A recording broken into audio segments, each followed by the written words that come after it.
എല്ലാ വർഷവും ഇന്ത്യയിൽ ഉടനീളമുള്ള ദശലക്ഷക്കണക്കിന് ആളുകൾ ദസറ എന്ന വിജയദശമി ആഘോഷിക്കുന്നു. അശ്വിനമാസത്തിലെ ശുക്ലപക്ഷത്തിലെ 9 ദിവസങ്ങളിലായി ദേവിയെ പൂജിച്ച് 10-ാം ദിവസം പൂജ പൂർത്തീകരിക്കുന്നതാണ് വിജയദശമിയുടെ ചടങ്ങ്. എന്നാൽ എന്തുകൊണ്ടാണ് ഈ ദിവസം ഇത്രയും പവിത്രമായി കണക്കാക്കുന്നത്? 10-ാം ദിവസം എന്തിനു മുകളിലാണ് വിജയം കൈവരിക്കേണ്ടത്? ഇതിന് ഉത്തരം കണ്ടെത്താൻ നാം ദേവന്മാരുടെയും അസുരന്മാരുടെയും കാലഘട്ടത്തിലേക്കും മഹിഷാസുരന്റെ ഇതിഹാസത്തിലേക്കും ദുർഗാദേവിയുടെ ദിവ്യസൃഷ്ടിയിലേക്കും പിന്നോട്ട് സഞ്ചരിക്കണം. വളരെ കാലം മുൻപ് ധനു എന്നൊരു ശക്തനായ അസുരരാജാവ് ജീവിച്ചിരുന്നു.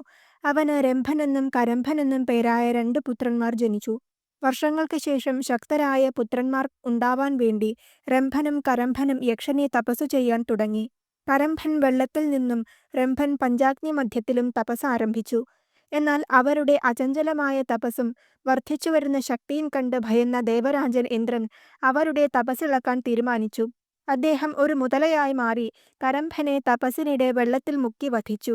സഹോദരന്റെ മരണത്തിൽ കോപാകുലനായ രംഭൻ തന്റെ ശിരസ്സറുത്ത് ജീവത്യാഗം ചെയ്യാൻ തീരുമാനിച്ചു. ഉടനെ രംഭനു മുന്നിൽ അഗ്നിദേവൻ പ്രത്യക്ഷപ്പെടുകയും പാപമായ ആത്മഹത്യ ചെയ്യരുതെന്നും പകരം ഒരു വരം ചോദിക്കുവാനും ആവശ്യപ്പെട്ടു. രംഭൻ തനിക്ക് അഗ്നിയേക്കാൾ ശക്തനും 3 ലോകങ്ങളെയും കീഴടക്കാൻ ശക്തിയുമുള്ള ഒരു പുത്രനെ വേണമെന്ന് പ്രാർത്ഥിച്ചു. അഗ്നി ആ അഭ്യർത്ഥന വരമായി നൽകി. ശേഷം രംഭൻ ഒരു പെൺമഹിഷത്തെ കണ്ടുമുട്ടുകയും പ്രണയത്തിലാവുകയും വിവാഹം കഴിക്കുകയും ചെയ്തു. പക്ഷേ വീണ്ടും ഒരു ദുരന്തം സംഭവിച്ചു. അസൂയാലുവായ മറ്റൊരു മഹിഷത്താൽ രംഭൻ കൊല്ലപ്പെട്ടു. ദുഃഖത്താൽ പെൺമഹിഷം രംഭന്റെ ചിതയിൽ ചാടി ആത്മഹത്യ ചെയ്തു.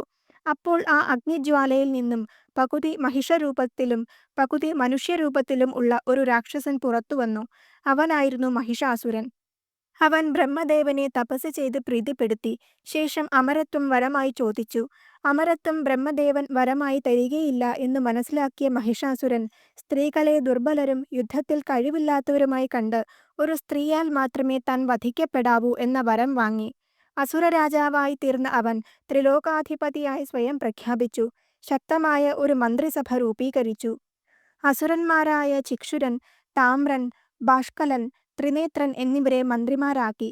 അസുരഗുരു ശുക്രാചാര്യരുടെ സഹായത്തോടെ അസുര സൈന്യത്തെ ശക്തമാക്കി. സമ്പത്തു കുമിഞ്ഞുകൂടി. ഒപ്പം പേടിച്ചു വിറച്ച ബ്രാഹ്മണർ അസുരന് യജ്ഞഭാഗം പോലും നൽകി. മഹിഷാസുരൻ സ്വയം വന്ന് കീഴടങ്ങാനായി ഇന്ദ്രന്റെ അടുക്കലേക്ക് ദൂതനെ അയച്ചു. എന്നാൽ ഇന്ദ്രദേവൻ യുദ്ധം പ്രഖ്യാപിച്ചു. യുദ്ധമുഖത്ത് തന്റെ സൈന്യവുമായി എത്തിയ മഹിഷൻ ഭഗവാൻ മഹാവിഷ്ണുവിനെ നേരിട്ടു. ഭഗവാന്റെ പ്രഹരത്താൽ മഹിഷൻ ബോധരഹിതനായി. ബോധം തിരികെ ലഭിച്ചപ്പോൾ അവൻ പരമശിവനോടും യുദ്ധം ചെയ്തു. മഹാവിഷ്ണുവിന്റെയും പരമശിവന്റെയും സംയുക്തമായ അസ്ത്രങ്ങളെ നേരിടാൻ അവൻ ഒരു മഹിഷമായി മാറി.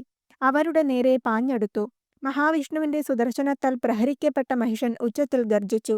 ആ ശബ്ദത്തെ മറികടക്കാൻ ശ്രീ മഹാവിഷ്ണു തന്റെ പാഞ്ചജന്യം മുഴക്കി. വീണ്ടും സുദർശനത്താൽ പ്രഹരിച്ചു. ഇത്തവണ മഹിഷൻ ചാരമായി തീർന്നു. എന്നാൽ അവൻ വീണ്ടും പുനർജനിച്ചു.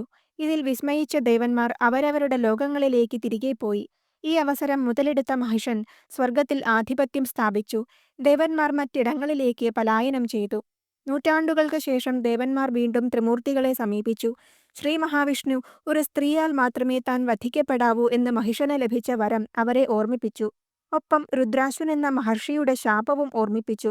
കാർത്യായന മഹർഷിയുടെ ശിഷ്യനായിരുന്ന അദ്ദേഹം തപസ്സനുഷ്ഠിച്ചുകൊണ്ടിരിക്കെ അദ്ദേഹത്തിന്റെ തപസ് മുടക്കാൻ മഹിഷൻ ഒരു സ്ത്രീയുടെ വേഷത്തിൽ അദ്ദേഹത്തെ ശല്യപ്പെടുത്തി. കുപിതനായ മുനി മഹിഷനെ ഒരു സ്ത്രീയാൽ മരിക്കാൻ ഇടവരട്ടെ എന്ന് ശപിച്ചു.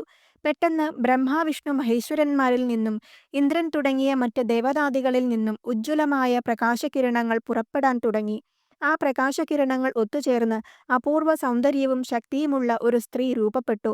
18 കൈകളോടെ ദുർഗാദേവി പ്രകാശിതയായി.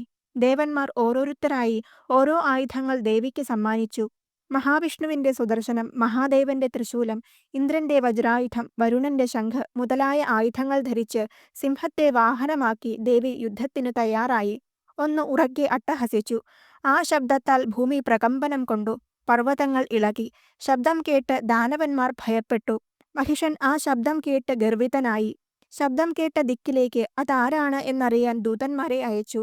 അവർ സർവാഭരണങ്ങൾ അണിഞ്ഞ 18 കൈകളിലും ആയുധമേന്തി നിൽക്കുന്ന ദേവിയെ കണ്ട് ഭയന്ന് മഹിഷന്റെ അടുത്തു ചെന്ന് ശബ്ദകാരണം അറിയിച്ചു. ദേവിയുടെ സൗന്ദര്യത്തെ വർണ്ണിക്കാൻ ആരംഭിച്ചു. അവരുടെ വർണ്ണന കേട്ട് മഹിഷൻ ആ സ്ത്രീയെ തന്റെ പട്ടമഹിഷിയാക്കുമെന്നും പിടിച്ചുകൊണ്ടുവരുവാനും ആജ്ഞാപിച്ചു. മഹിഷന്റെ മന്ത്രമുഖ്യൻ ചതുരംഗപ്പടയോടെ ദേവിക്ക് മുന്നിലെത്തി മഹിഷനെ പുകഴ്ത്തിപ്പറയാൻ ആരംഭിച്ചു. മൃദുഭാഷിയായ അവൻ മഹിഷൻ ദേവിയെ വിവാഹം കഴിക്കാൻ ആഗ്രഹിക്കുന്നുവെന്നും പറഞ്ഞു. ദേവി ഒന്ന് അട്ടഹസിച്ചു. ശേഷം മഹിഷനെ വധിക്കുകയാണ് തന്റെ ലക്ഷ്യമെന്നും അത് വേണ്ടയെന്നുണ്ടെങ്കിൽ പാതാളത്തിലേക്ക് പോകുവാനും ആവശ്യപ്പെട്ടു. അല്ലെങ്കിൽ പോർക്കളത്തിൽ താൻ മഹിഷനെ വധിക്കുമെന്ന് പറഞ്ഞു. മന്ത്രി തന്റെ രാജാവിന്റെ ഗുണഗണങ്ങൾ വീണ്ടും പുകഴ്ത്തിപ്പാടി. ദേവിയുടെ ഭീഷണി തിരികെ രാജാവിനെ അറിയിക്കാനായി പോയി. ദൂതവാക്യം കേട്ട് ക്രുദ്ധനായ മഹിഷൻ താമ്രൻ, ബാഷ്കലൻ, അസിലോമൻ, ചിക്ഷുരൻ തുടങ്ങിയ അസുരന്മാരെ ദേവിയോട് യുദ്ധം ചെയ്യാനായി അയച്ചു. എന്നാൽ ദേവി അവരെയെല്ലാം വധിച്ചു. ഒടുവിൽ മഹിഷൻ നേരിട്ട് യുദ്ധത്തിനിറങ്ങി. ദേവി മഹിഷനെ വെല്ലുവിളിച്ചു. അവന്റെ അസ്ത്രങ്ങളെല്ലാം ദേവി രണ്ടായി പിളർത്തി അവനെ ഗദകൊണ്ടു മർദ്ദിച്ചു. അസുരൻ സിംഹമായും ആനയുടെ രൂപമെടുത്തും മഹിഷരൂപത്തിലും ദേവിയോട് യുദ്ധം ചെയ്തു. എല്ലാ രൂപങ്ങളിലും ദേവി അസുരനെ തോൽപ്പിച്ചു. ഒടുവിൽ യുദ്ധവീര്യത്താൽ ഉന്മത്തയായ ദേവി ത്രിശൂലമെടുത്ത് അസുരന് നേർക്ക് പാഞ്ഞടുത്തു. ദേവി തീക്ഷ്ണമായ ത്രിശൂലത്താൽ അസുരന്റെ ഹൃദയം തുളച്ചു. എന്നാൽ അവൻ വീണ്ടും ഉയർത്തെഴുന്നേറ്റ് ദേവിയെ കാലുകൊണ്ട് ശക്തിയായി തൊഴിച്ചു.